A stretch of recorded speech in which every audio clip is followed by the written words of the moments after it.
دوستان عزیزم، درود و مهر. امیدوارم حال دلتون عالی باشه. شف کردی یک غذای اصیل متفاوت که خیلی حتی اسمش رو نشنیدن. این کتلت بدون تخم مرغ درست میشه، اصلا روغن جذب نمیکنه، ولی وقتی مزه‌شو بچشید باور نمیکنید که چقدر خوش عطر و خوش طعمه. یه ترکیب ساده، سالم و فوق‌العاده خوشمزه که مطمئنم شما رو غافلگیر میکنه. 400 گرم سینه مرغ رو باید کاملا ریز ریز خورد کنید و بعد بریزید داخل یه ظرف.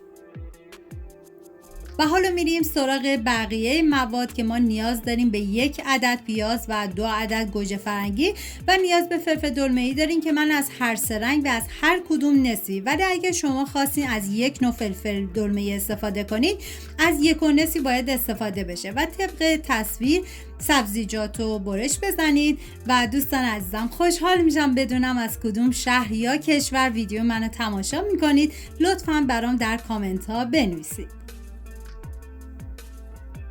و حالا این مواد رو میریزیم داخل غذاساز و عزیزانی که غذاساز ندارن مواد رو میتونن کاملا ریز ریز خورد کنن و 1 دسته جعفری تازه رو به این مواد اضافه کنید و بذارید تا کاملا میکس بشه.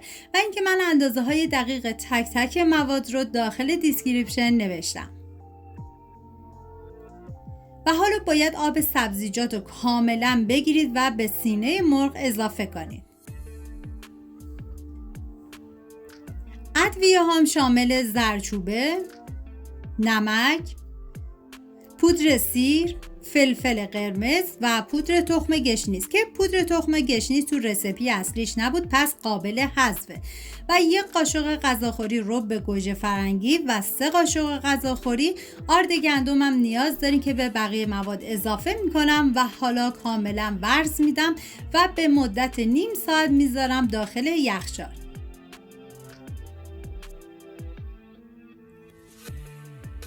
و حالا داخل تابه من مقداری روغن کنجد ریختم که شما از هر نوع روغن سرخ کردنی که دوست داشتید میتونید استفاده کنید.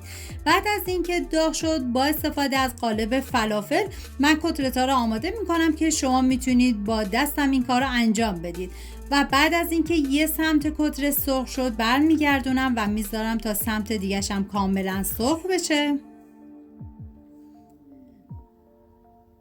و حالا تمام کتلت‌ها رو از روغن جدا میکنم و بهتون پیشنهاد میکنم دست به کار بشین این شف کردی فوق‌العاده خوشمزه رو درست کنین، چون واقعا خاص و بی‌نظیر بود. مطمئنم هر کی بخوره عاشقش میشه.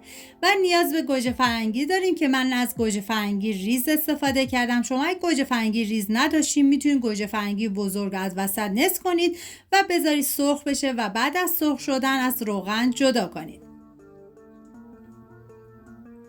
این هم از شف کردی، یک غذای ساده، سالم و خوشمزه. اگر این طعم خاص رو تجربه کنید دیگه سخت میتونید ازش دل بکنید.